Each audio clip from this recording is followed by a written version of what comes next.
Her Nazarites were brighter than snow and whiter than milk. They were more ruddy in body than rubies, like sapphire in their appearance.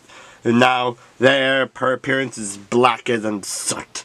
They go unrecognized in the streets. Their skin clings to their bones. It has become as dry as wood. Those slain by the sword are better off than those who die of hunger, for these pine away, stricken for lack of the fruits of the field.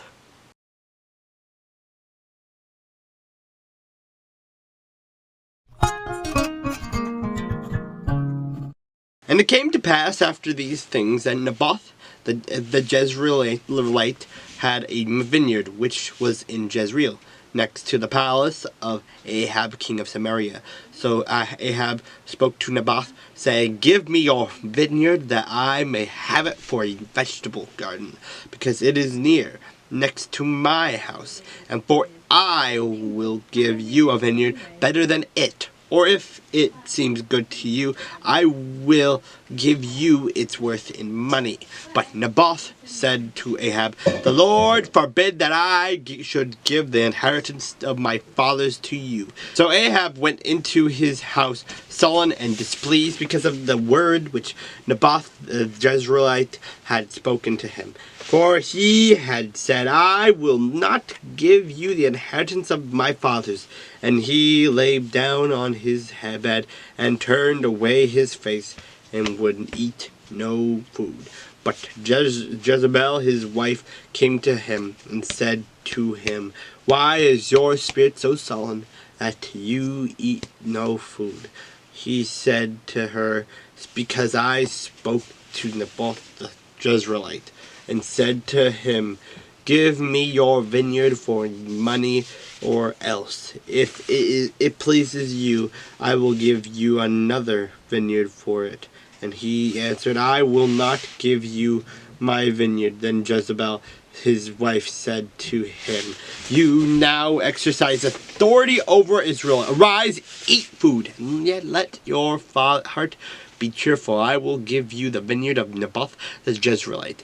And she wrote letters to in Ahab's name, sealed them with his seal, and sent the letters to the elders and the nobles who were dwelling in the city with Naboth.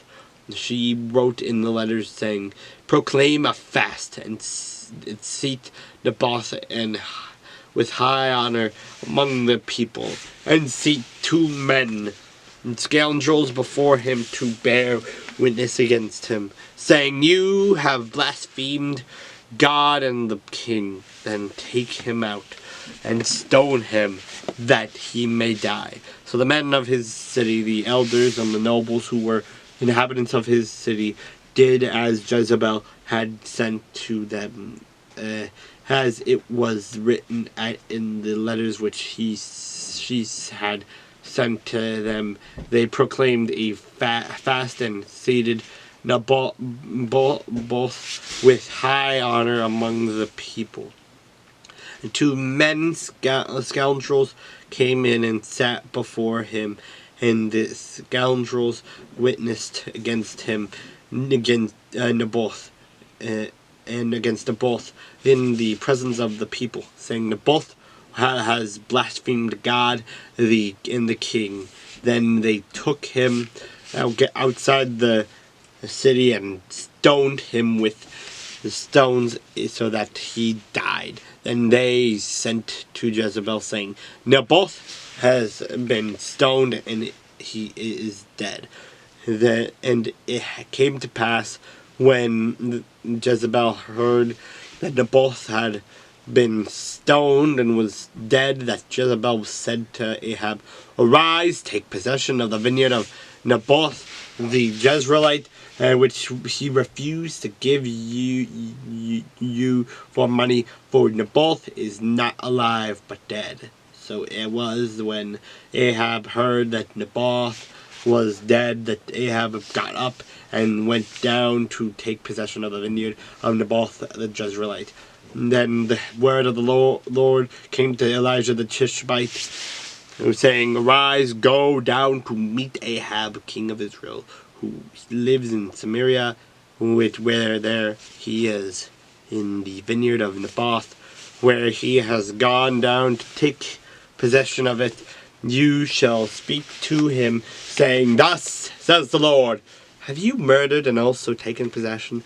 And you shall speak to him, saying, Thus says the Lord, on the place where dogs lick the blood of Naboth, dogs shall lick your blood, even yours. So Ahab said to Elijah, Have you found me, O my enemy? And he answered, I have found you, because you have sold yourself to do evil in the sight of the Lord. Behold, I will bring calamity on you. I will take away your posterity, and will cut off from Ahab every male in Israel, both bond and free. I will make your house like the house of Jeroboam, the son of Nebat, and will like the house of Baasha, the son of Ahishua, because of the provocation with which you have provoked me to anger, and made Israel sin.